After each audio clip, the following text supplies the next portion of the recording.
2 millions de citoyens et de citoyennes contre la loi du plomb et qui a montré une détermination contre cette politique à la fois anti-écologique et antisociale. Et nous avons eu cet appel du 10 septembre. Alors, la pétition contre la loi du plomb, moi, me rappelait aussi toutes les mobilisations qu'on a pu avoir par le passé, des marches pour le climat et des luttes et des mobilisations de la Confédération paysanne. L'appel du 10 septembre nous a rappelé, même si c'est autre chose et c'est d'autres formes, les mobilisations des Gilets jaunes et l'appel des organisations syndicales dans certaines fédérations, unions départementales, à soutenir dès le 10 et globalement à appuyer sur l'appel à la grève et à la mobilisation du 18 septembre, eh bien, rappeler aussi toutes les résistances concernant la lutte contre la bataille des retraites. Et donc, toute cette convergence de ces mobilisations, eh bien, nous formons de nos voeux que ça puisse incarner une véritable censure populaire à la politique de Macron.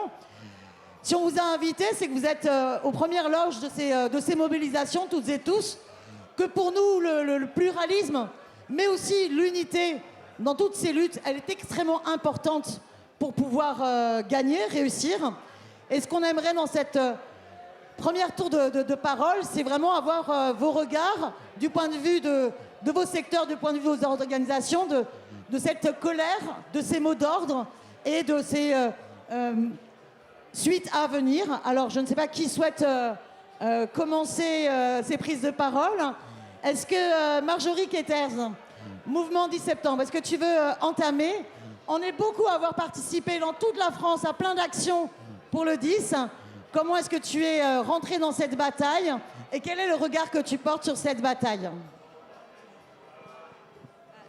Merci Daniel pour cette introduction et merci de me laisser la parole en premier. C'est pas forcément la position la plus simple, mais je l'accepte avec plaisir. Donc en effet, j'ai été invitée pour parler du 10 septembre et donc je vais juste donner quelques éléments de l'expérience de mon collectif au sein de la journée du 10 septembre. Donc en fait, à Pantin, on a monté une assemblée populaire il y a 1 an et demi. Donc c'était à la suite en fait des législatives et c'était dans la foulée de la mobilisation qu'il y avait eu pour faire barrage à l'extrême droite et faire gagner le nouveau Front populaire aux élections. Et donc c'était un ensemble d'habitants, mais aussi de syndicalistes, d'acteurs, de militants de toute la ville. Et on s'est monté en assemblée citoyenne. Donc l'intérêt de cette assemblée, c'est que justement, il y avait toutes les forces vives de la ville pour pouvoir agir.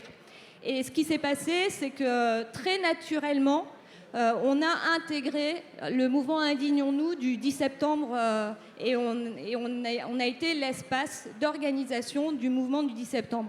Donc ça, c'est pour le petit historique. Et sinon, par rapport à la rentrée, en fait, ce qui se passe, c'est que je voudrais juste revenir sur le titre de ce débat qui est Macron, censure populaire. Parce qu'en fait, il pose le problème le problème démocratique qu'on vit depuis de nombreuses années. En fait, moi, à l'origine, je suis gilet jaune. Et ce qui se passe, c'est qu'on ne peut pas censurer Macron. On peut censurer... Enfin, les députés peuvent essayer de censurer un gouvernement, et encore c'est compliqué, mais on ne peut pas censurer un président de la République, en fait.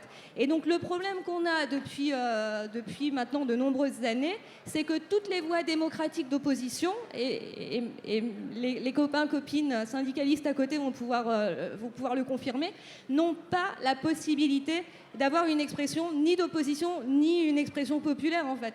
Et donc, qu'est-ce que ça donne? Ça donne le mouvement du 10 septembre avec cet appel boycott, désobéissance, solidarité. C'est-à-dire qu'à défaut de pouvoir passer par des normes institutionnelles, on prend les choses en main nous-mêmes, on casse l'économie, on désobéit, on casse l'économie de mort imposée par Bayrou, on désobéit et puis on fonctionne par la solidarité. Et on peut dire que le 10 septembre, l'appel du 10 septembre a déjà arraché une grande victoire. Parce que si Bayrou a décidé de s'en remettre au vote de confiance, c'est bien parce qu'il a vu cette pression tout l'été de la mobilisation du 10 septembre qui se préparait. Alors, tu as parlé de déni démocratique, et les Gilets jaunes portaient la revendication d'un référendum d'initiative citoyenne, que nous aussi on souhaite de nouveau dans une convocation de l'Assemblée constituante pour enfin tourner le dos à la Ve République, monarchie présidentielle qui phagocyte tout. Dans les dénis démocratiques, il y a eu justement cette loi du plomb. On nous a imposé une loi poison, hein, les pesticides, les fermes-usines, les grandes bassines. Gilbert, Thomas Gilbert, excuse-moi, tu es porte-parole nationale de la Confédération paysanne. Vous avez lutté pendant que nous, à l'Assemblée nationale, on essayait aussi de résister contre cette loi scandaleuse. Et l'été est arrivé, il y a eu cette mobilisation extrêmement forte. Est-ce que tu peux nous dire comment vous avez vécu ça et comment aussi ça se passe sur le terrain, aussi dans les luttes, cette convergence entre la bataille pour la juste rémunération des agriculteurs, la bataille que nous, on soutient aussi de sécurité sociale de l'alimentation et qui rentre dans les mots d'ordre aussi de l'appel du 10. Comment tout cela peut converger? Ouais.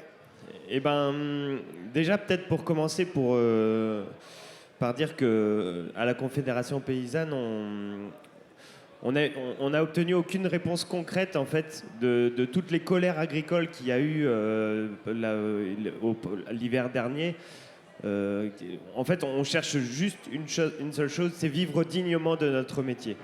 Et aujourd'hui, en fait, depuis quelques mois et même plus particulièrement, enfin depuis quelques années, plus particulièrement ces derniers mois, on a subi d'énormes attaques des gouvernements successifs libéraux, avec notamment, il y a cette question de la loi du plomb qui a été une grosse bataille que l'on a menée, puisqu'elle poussait à toujours plus d'industrialisation et donc toujours plus d'agrandissement des fermes, et donc, in fine, vers la disparition même de notre métier. On a eu aussi une gestion de la crise sanitaire cet été qui a été notamment sur la maladie de la DNC, la dermatose nodulaire contagieuse, avec des abattages de troupeaux, de vaches, des abattages totaux qui ont été gérés de manière totalement inhumaine. Faut bien se rendre compte aussi de l'effet sur le psychologique des éleveurs et des éleveuses qui se retrouvent à voir leur troupeau abattu totalement. Et aujourd'hui aussi, on voit que le gouvernement commence petit à petit à préparer le terrain pour retourner sa veste pour potentiellement ratifier le Mercosur, qui est le traité de libre-échange qui, selon nous, va avoir des effets complètement désastreux sur l'élevage français, avec des contingents de milliers de tonnes de viande bovine qui déferleraient sur l'Europe et donc qui pousseraient toujours plus à des prix plus bas et donc à détruire l'élevage français. Nous, dans cette rentrée sociale, on se retrouve totalement dans les colères qui sont en train de converger autour qu'il y a eu du 10 et qu'on l'espère va continuer. On se sent aussi légitime à participer au vu de toutes ces attaques successives et au vu de la situation dans laquelle on se trouve. Et nous, on pense que aussi, notamment la pétition, etc., qu'il y a eu autour de la loi du plomb avec plus de 2 millions de signatures, ça montre aussi que l'alimentation est peut-être un point d'ancrage, de convergence important dans cette rentrée sociale, puisque les questions d'alimentation, elles sont stratégiquement centrales et elles concernent absolument tout le monde. Elle concerne aussi bien la précarité alimentaire, elle concerne les questions d'environnement, elle concerne le fait que les campagnes soient vivantes ou désertifiées.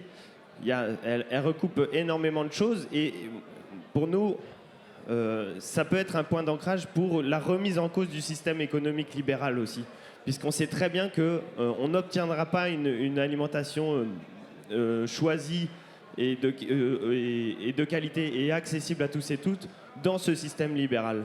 Or, la bouffe, c'est quand même quelque chose de extrêmement important et qu'on ne peut pas remettre en cause. Donc on a l'impression aussi que ça peut être un des points de convergence importants et on espère que ça puisse être repris dans le mouvement social de cette rentrée-là. Merci. pour nous très important aussi à travers la proposition de sécurité sociale de l'alimentation, de pouvoir justement montrer qu'il y a un modèle alternatif qui est possible à cette logique productiviste du capitaliste et qui respecte à la fois ceux qui travaillent la terre et ceux qui respectent la terre et pour une alimentation saine et accessible pour tous. Alors, Sophie Vénititet est secrétaire générale du SNES-FSU. Toute cette politique de la Macronie vise à donc faire payer au peuple les cadeaux faits aux riches, mais c'est aussi l'instrumentalisation du chantage sur la dette qu'ils sont responsables et qu'ils aggravent pour casser nos services publics, privatiser nos services publics et casser le statut des fonctionnaires, dont le gel du point d'indice fait que le pouvoir d'achat n'a cessé de baisser.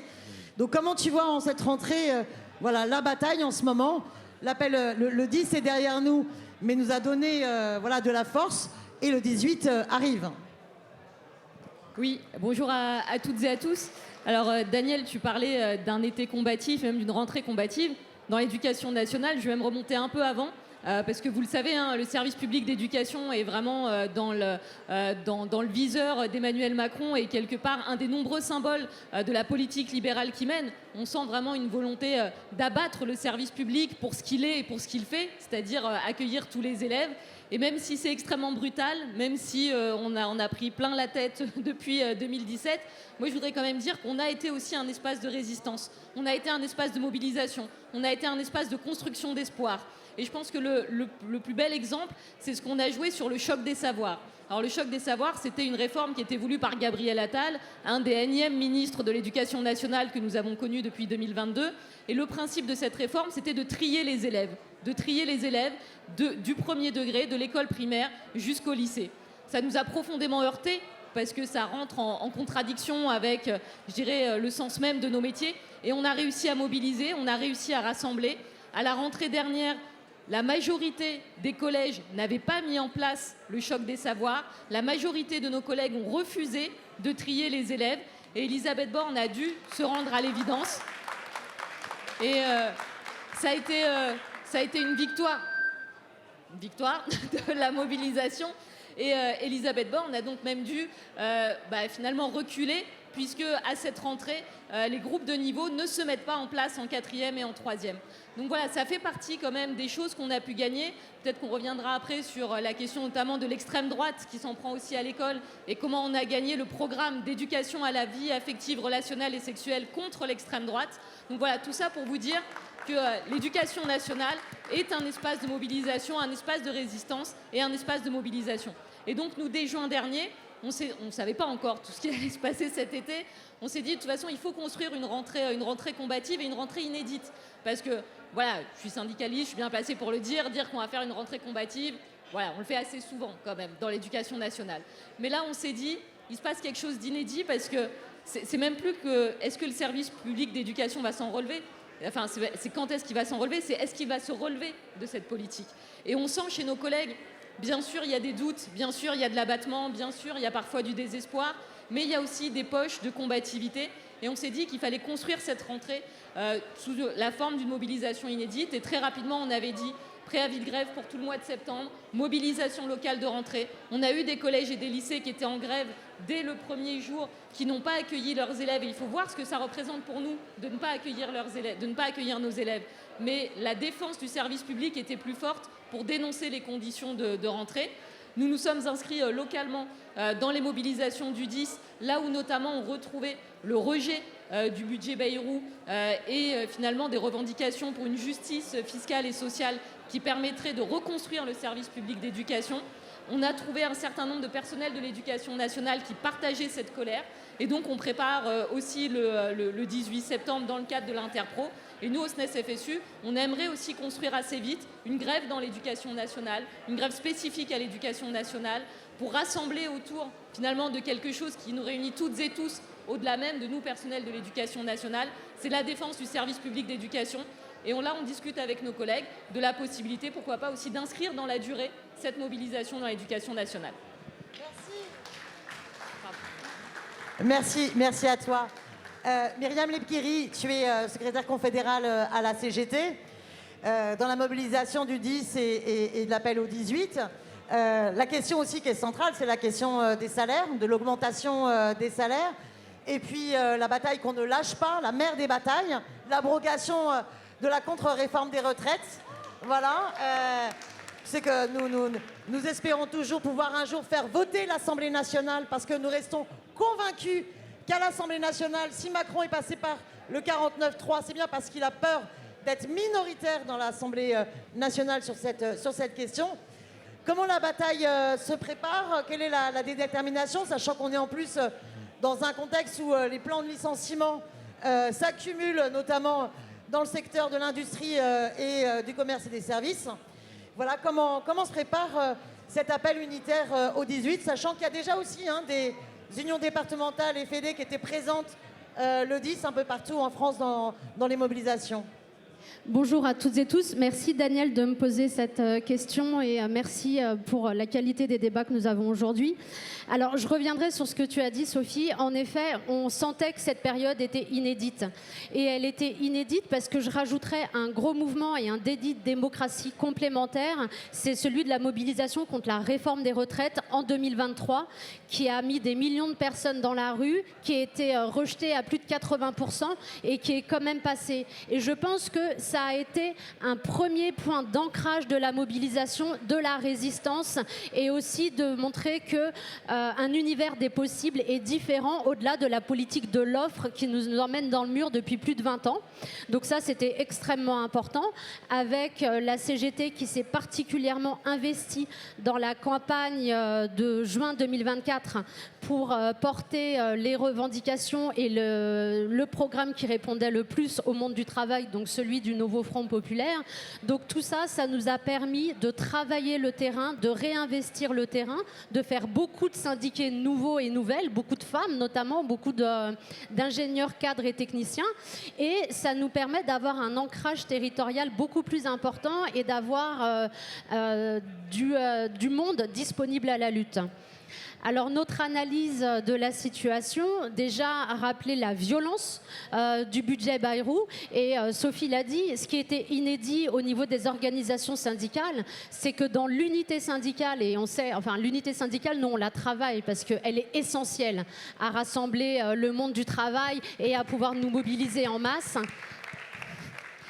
C'est très important pour nous, l'unité. Oui. Alors, elle n'est jamais acquise d'avance, l'unité syndicale, mais elle est notre boussole pour rassembler le monde du travail et parce qu'elle va au-delà de nos querelles de petites chapelles et qu'elle est un outil indispensable. C'est une digression peut-être qui est importante aujourd'hui et ici. Et donc, rappeler que dans la période bien avant la date du 10 septembre, on avait prévu dans l'unité syndicale de nous retrouver, de travailler déjà à une date de rentrée sociale. Parce qu'on sentait que ce qui était en préparation pour le monde du travail était extrêmement violent et c'était même avant les annonces Bayrou. Alors les annonces Bayrou ont permis de mobiliser au-delà des militants syndicaux et du monde du travail. Et moi, et encore, il y a beaucoup de monde du travail qui est mobilisé sur le 10 septembre. Alors la CGT, elle a appelé à renforcer les mobilisations du 10 septembre, à organiser partout là où c'était possible la grève et la manifestation. Et nous avons organisé dans tous les départements des points de blocage, des points de rassemblement, des manifestations en lien avec les AG citoyennes. Et beaucoup de nos militantes et de nos militants étaient dans les AG citoyennes parce qu'il y a de la complémentarité à tout ça et parce que c'est notre travail militant que d'organiser celles et ceux, par exemple les chômeurs, les privés d'emploi, les retraités qui peuvent être désorganisés par essence et qui ont besoin pourtant d'avoir des relais syndicaux. On continue ce travail lié, cette complémentarité des luttes, mais on ne perd pas de vue que le blocage, au-delà de faire des actions coup de poing qui sont galvanisantes, nécessaires pour marquer un climat de résistance. Le blocage, il se fait, et c'est notre histoire qui nous l'apprend, et c'est comme ça qu'on a gagné des conquêtes sociales, par la grève dans l'entreprise et dans l'administration, parce qu'on bloque nos services, parce qu'on bloque l'économie et parce qu'on bloque l'outil de production. Donc ça... moi j'en appelle ici à activer tous les leviers en notre possession, mais il ne faut pas déserter le terrain de l'entreprise et de l'administration et des services publics pour aller convaincre les collègues de rejoindre la mobilisation et de se mettre en grève. Donc c'est juste ce point d'alerte, ne pas se raconter de farce quand même. Ce n'est pas en brûlant des palettes essentiellement et en faisant que ça qu'on va avoir un nouveau gouvernement et qui réponde aux exigences du monde du travail. C'est bien en ancrant les revendications d'entreprise et d'administration, les revendications du monde du travail. Et c'est comme ça que peut-être que le Cornu rejoindra Attal, Barnier, Bayrou, et on lui demande, la liste commence à être un peu longue et on va finir... On n'arrive plus à se souvenir de tous leurs noms. C'est ça. Et le premier signal qu'on demande à Monsieur Le Cornu, c'est d'abroger immédiatement la réforme des retraites et de répondre aux exigences sociales, fiscales et environnementales du monde du travail. Merci à toi. J'ai une deuxième question à vous poser. Selon le temps, parce qu'il faudra absolument impérativement clore pour 15h, voire 15h moins 5, car il y aura un autre débat avec Clémentine Notin ici. Et moi, je devrais être un autre débat à l'autre bout de la fête également. Alors, mon autre question, c'est, bon, on souhaite cette censure populaire. Je voudrais par ailleurs, entre parenthèses, dire qu'on a toutes et tous un rôle extrêmement important. On est travailleuses, travailleurs, donc c'est de contribuer, participer à la grève sur notre lieu de travail. On est usagers de services publics, donc c'est aussi s'impliquer dans des collectifs de défense des services publics pour soutenir les actions. On est aussi des citoyens, citoyennes, et donc on peut aussi, en tant que militants politiques, organiser des caisses de solidarité de grève pour tous celles et ceux qui débrayent. Et on doit aussi donc créer les conditions d'élargir la popularité des mobilisations sur l'ensemble des territoires. Je redis ces choses-là, mais parce que bloquer le pays, vouloir une censure populaire, aspirer à une grève générale, ça ne se décrète jamais. Et donc c'est vraiment la convergence de toutes les énergies, de la détermination, et ça demande un investissement qui ne se décrète pas. Ma deuxième question, c'est en ce moment, à travers cette convergence de combat, il y a une bien belle preuve que la pluralité des formes d'engagement et des secteurs peut converger dans quelque chose d'unitaire, c'est essentiel. On a tous en tête la dynamique extrêmement forte que le nouveau populaire a pu enclencher dans le pays en 2024, en juin 2024, face à la menace de l'extrême droite. Le fait qu'on arrive à avoir des candidatures communes de toute la gauche et des écologistes, mais adossées à un programme de rupture, pas une unité en l'air, de la même manière que l'unité syndicale ne se fait jamais sans une base claire de revendications. Ça a permis vraiment à non seulement 9 millions d'électrices et d'électeurs qui votent ce programme et qui mettent le nouveau Front populaire en tête, mais que de plein de parcours différents s'impliquent dans la campagne. Et pour beaucoup, d'ailleurs, ils n'en avaient rien à faire de l'étiquette du candidat. C'était la marque du programme Nouveau Front populaire qui est important. Nous sommes des militants en faveur de l'unité. Prochaines échéances peuvent être demain en cas de dissolution. Ça peut être d'ores et déjà aujourd'hui de continuer à exiger un Premier ministre de gauche. Et ce sera aussi 2027 face à l'extrême droite. Je sais que beaucoup d'entre vous ont été du coup impliqués parce que le nouveau Front populaire, ce n'était pas que les forces politiques, mais c'est aussi les forces citoyennes, sociales, syndicales, associatives. Comment vous voyez la question de la bataille pour l'unité politique aujourd'hui ? Bien, alors je répondrai en 3 points.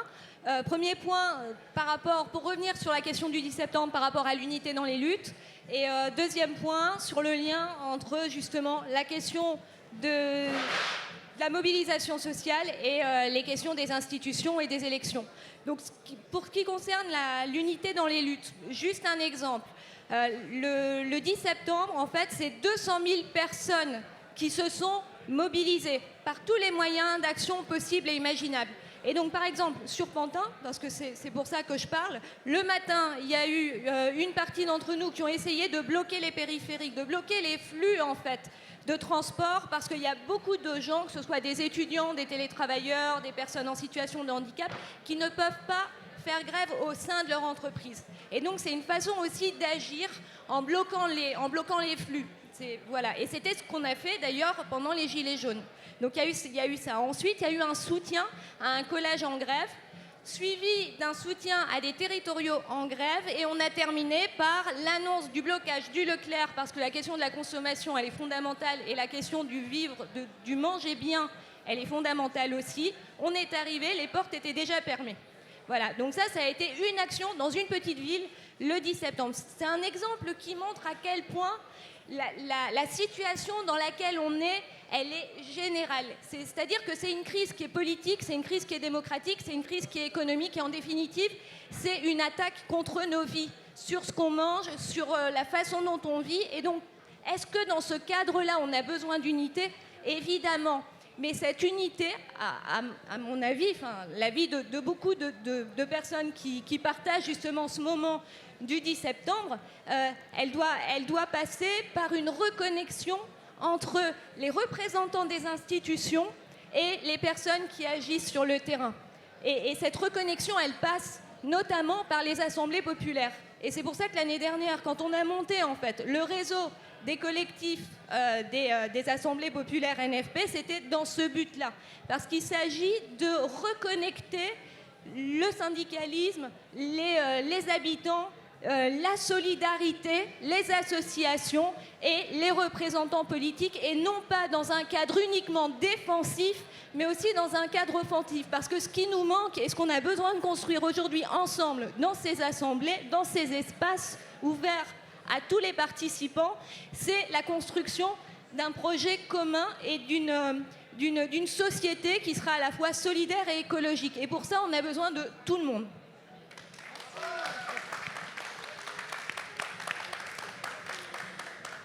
Alors Thomas Gibert, justement, tu parlais tout à l'heure de la question de l'alimentation qui était centrale et qui pouvait fédérer tout le monde. Cette question de l'unité sociale et politique et associative et syndicale, comment tu l'aperçois? Moi, clairement, je ne vais pas me prononcer sur la stratégie des partis politiques. En revanche, ce qu'on peut dire, c'est qu'à la Confédération paysanne, la stratégie de convergence, elle est historique. Voilà, depuis le mouvement des paysans travailleurs, avec Bernard Lambert en 73 sur le plateau du Larzac, qui fait le mariage entre les paysans et les ouvriers de l'Ypres, et son fameux discours qui dit que nous ne serons plus jamais des Versaillais, et du coup positionne le mouvement paysan dont nous faisons partie du côté des travailleurs et du côté voilà, et du côté du mouvement social. Et nous, ce qu'on dit, c'est que aujourd'hui, la vraie question, c'est comment on construit un vrai rapport de force pour faire bouger ces politiques-là. Et pour nous, évidemment, ça se fera que par la convergence et par des actions qui impactent réellement sur l'économie. Notre stratégie d'alliance, on la travaille depuis longtemps. On essaye de plus en plus de se rapprocher des syndicats de salariés. Voilà, on fait des demandes de rejoindre des intersyndicales au niveau local. Il y a beaucoup d'actions qui se font au niveau local. Au niveau national, on fait des demandes de rejoindre, ce qui est un peu plus compliqué parce qu'il y a des questions d'équilibre. Mais je le redis, on pense qu'on aurait intérêt à participer aussi à l'intersyndicale nationale pour mettre en avant les questions agricoles sur le devant de la scène au niveau national. Donc j'en profite aussi pour rappeler que nous faisons des petites demandes de ce côté-là. C'est bien. Ouvriers, paysans, nous sommes. Et concrètement, sur le terrain, ça peut vraiment prendre différentes formes qui peuvent être extrêmement intéressantes. Je sais qu'il y a des confédérations paysannes qui ravitaillent aussi des blocages de grève sur des usines, dans des centrales d'achat. Il y a aussi dans le Tarn des tracteurs qui sont venus aider au blocage d'une centrale d'achat Aldi, qui du coup permet en fait de réellement stopper l'activité sur le terrain. Et donc pour nous la question de l'unité, enfin en tout cas la question de la convergence, elle doit être vraiment réfléchie et vraiment est vraiment effectif sur le terrain pour pas qu'on se retrouve dans la même situation que par rapport aux retraites où en fait on n'a fait que manifester dans la rue, quoi.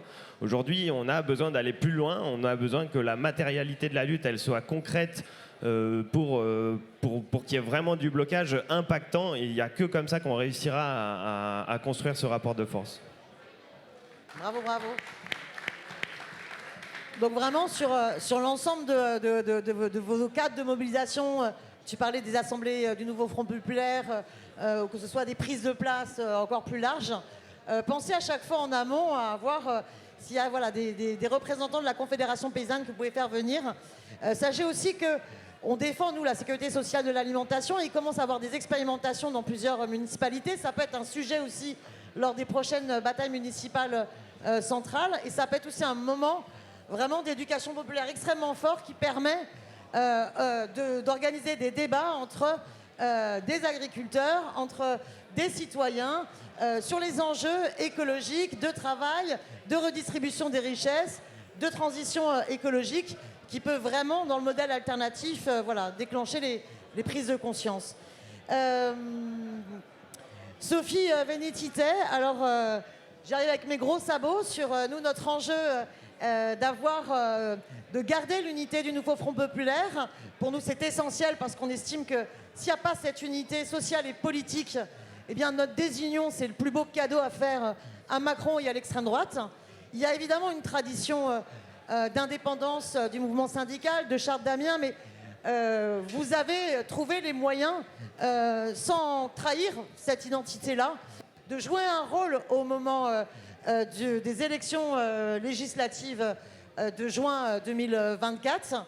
Nous continuons à estimer que cette unité, qu'il y ait dissolution de l'Assemblée nationale ou qu'il y ait démission d'Emmanuel Macron ou destitution, mais enfin, excusez-moi, hélas, la destitution dans le cadre du rapport de force actuel, elle ne sera pas possible dans les instances Assemblée et Sénat. Comment vous voyez cette bataille, cet enjeu de l'unité? Et aussi, par ailleurs, sur la question du programme, on continue à souhaiter, nous, qui est toujours un travail en permanence d'enrichissement du programme du NFP avec les syndicats, les associations, les collectifs. Je vous donnerai toutes les deux la parole en tant que syndicaliste, mais voilà, Sophie, si tu veux commencer. Alors, vaste sujet.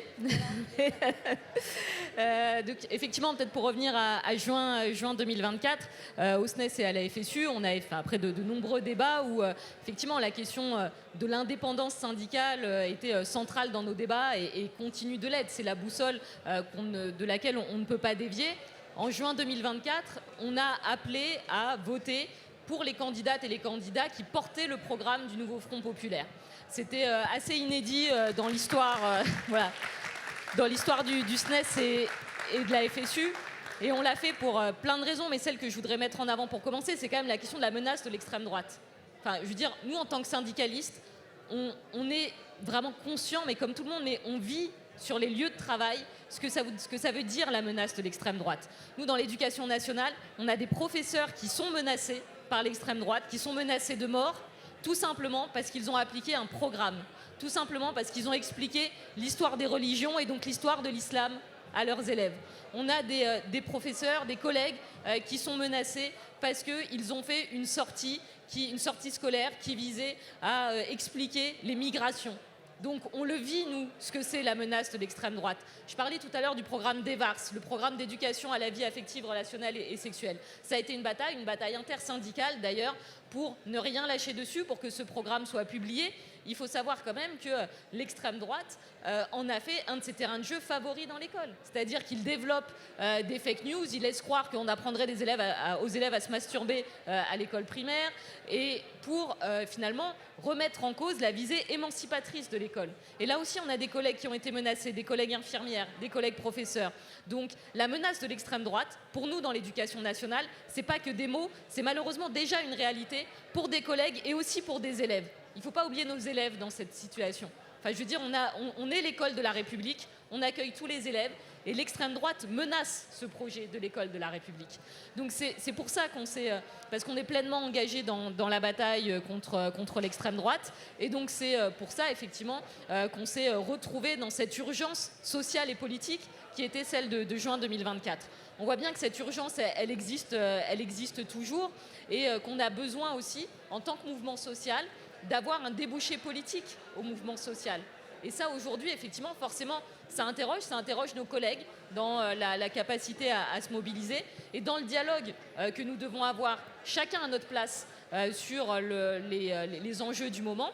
Puisque nous, au SNES et à la FSU, on a pour mandat de dialoguer. Alors, on a pour mandat de dialoguer avec tous les partis politiques, sauf le Rassemblement national, enfin, sauf les partis d'extrême droite, et tout particulièrement avec les forces du progrès social. D'ailleurs, je crois qu'on va très rapidement se voir sur le sujet éducation.